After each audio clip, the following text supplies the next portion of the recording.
Serial मनसुंदर में Nahar is being that over protective husband and rightfully so. क्या है ना कि रूही प्रेग्नेंट है और इस बार नाहर चाहता है कि सब कुछ ठीक ठाक हो और भगवान ना करे कि कोई भी मिसहैप हो।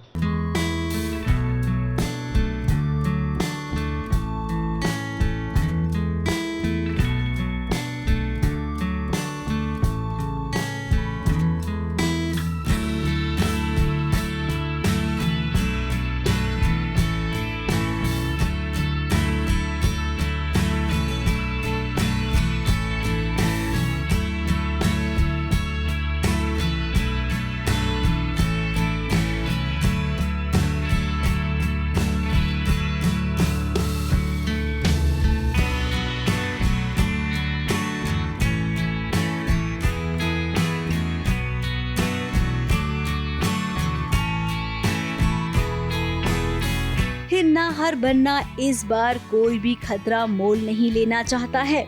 अब रूही और नाहर ने रूहान को खो दिया था, किसी और की वजह से नहीं बल्कि दादी की वजह से। अब इस बार जब रूही माँ बनने वाली है तो नाहर उसका इतना ख्याल रख रहा है कि वो रूही को एक कदम चलने भी नहीं देगा, उसकी सेवा इतनी करेगा कि जिसकी कोई हद ही नहीं है। अब दादी कुछ भी कर सकती है। घर में जो पार्टी हुई थी उसमें छोटा सा डेमो तो मिल ही गया है। दादी अपना दिमाग लगा रही हैं। वो रूही को खुश नहीं देख सकती। हाँ, खतरा है। दादी नहीं चाहती कि नाहर का बेटा रूही से पैदा हो, उनको शुरू से रूही से दिक्कत है। और मेरा जो रूहान जो था हमारे सेरोगेसी से जो हमारा बेटा पैदा हुआ था, वो दादी का मानना ये है कि रूही ने गलती से उसे खो दिया, बट रूही का इससे कुछ लेना देना नहीं। वो उस पर अग्नि इन्वॉल्व थी और दादी का भी प्लान था। सो दादी नहीं चाहती कि मेरे रूही के बीच कुछ हो और हमारा बेबी इस दुनिया में आए। तो उस बेबी को गर्भ में ही उसको खत्म करने का वो पूरी कोशिश कर रहे हैं वो लोग। अब नाहर ने अपने होने वाले बच्चे के लिए बहुत सारा सामान खरीद लिया है कि जब कमरे में वो आया तो सारा सामान बिखरा हुआ था। इसका मतलब कि कोई न कोई आया था कमरे में जिसने छेड़खानी की है, और क्या पता इस सामान में उसने कुछ ऐसा छुपा दिया हो कि जिससे रूही और उसके होने वाले बच्चे को नुकसान पहुंच जाए। इसीलिए तो नाहर एक पल के लिए रूही को नहीं छोड़ रहा है। और मुझे थोड़ा सा शक होता है क्योंकि जो गिफ्ट्स लाया था मैं उसके लिए बिखरे पड़े थे। ये सब बिखर कैसे गए? मतलब जानबूझ के कोई कर रहा है या सच में बंदर का काम है? या दिस इज इट। अब सही भी तो है कि दूध का जला छाछ भी फूक फूक कर पीता है।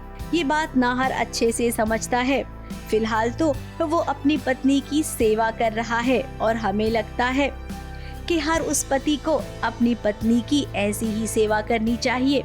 ऐसे प्यार भरे पल पति पत्नी को और भी एक दूसरे के करीब लाते हैं। ऐसा है कि मैं रूही को कुछ सरप्राइज देने वाला होता हूँ।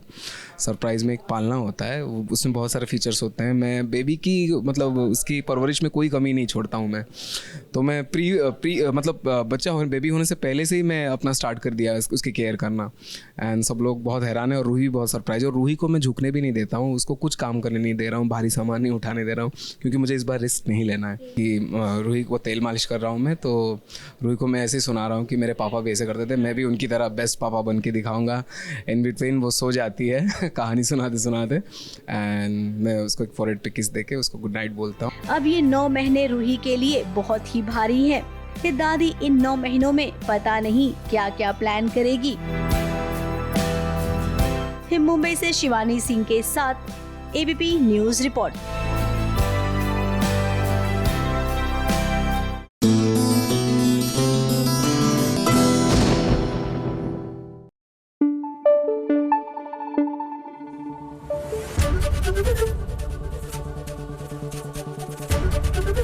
एबीपी न्यूज आपको रखे आगे।